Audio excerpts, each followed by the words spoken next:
Hey everyone, thanks for joining today. We're diving into a major development in chronic disease treatment, and it's one that involves the kidneys, heart, metabolism, and more. Let's talk about Ozempic and its newly approved use in people with diabetes and chronic kidney disease.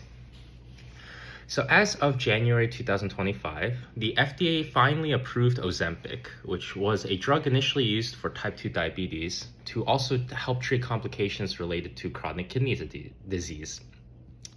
This decision came after the success of a large international trial called FLOW, which was funded by Novo Nordisk. And the FLOW trial included over 3,500 people across 28 countries, all of whom had type 2 diabetes and moderate to severe kidney disease.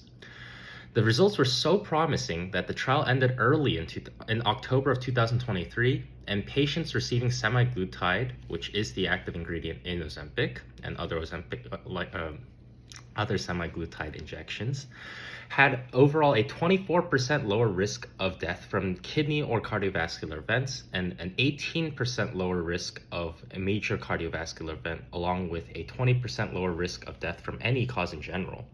So what was the major takeaway? Well, Ozempic is no longer just a diabetes or weight loss drug. It's now finally formally being recognized for its ability to both protect the heart and the kidneys. So how does this connect to chronic or cardiovascular kidney metabolic disease?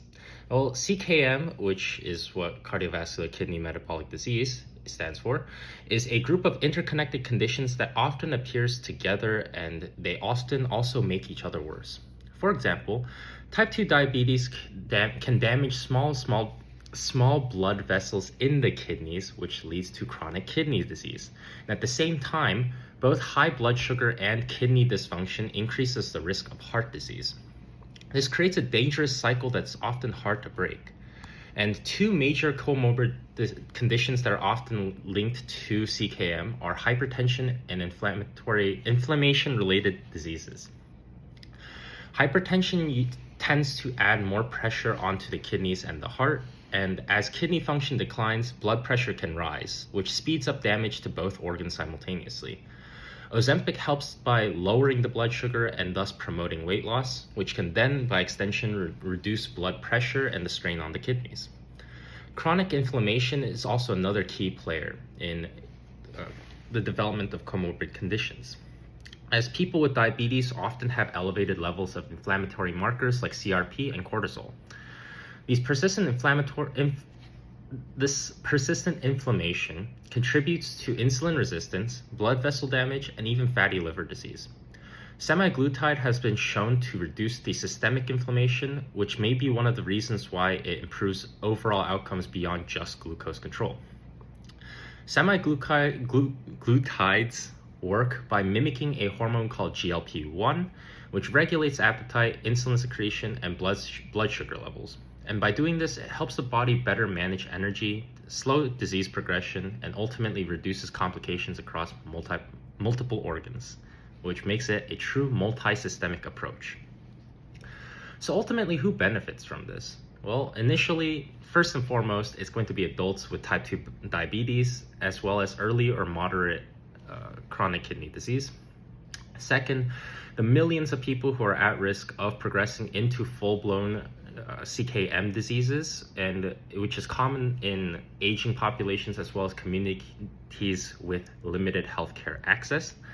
And in the short term, this means that this approval of Ozempic will allow more people to have access to proven treatments that help not only manage their blood sugar, but also their kidney and heart health too. And in the long term, we might see how a shift in how we ultimately treat chronic diseases, and not just in isolated conditions, but as a overlapping network of risk factors. However, challenges still remain despite the improvement and development of these medications, as these drugs tend to be expensive and not always covered by insurance, and may not be effective for people with very advanced kidney failure.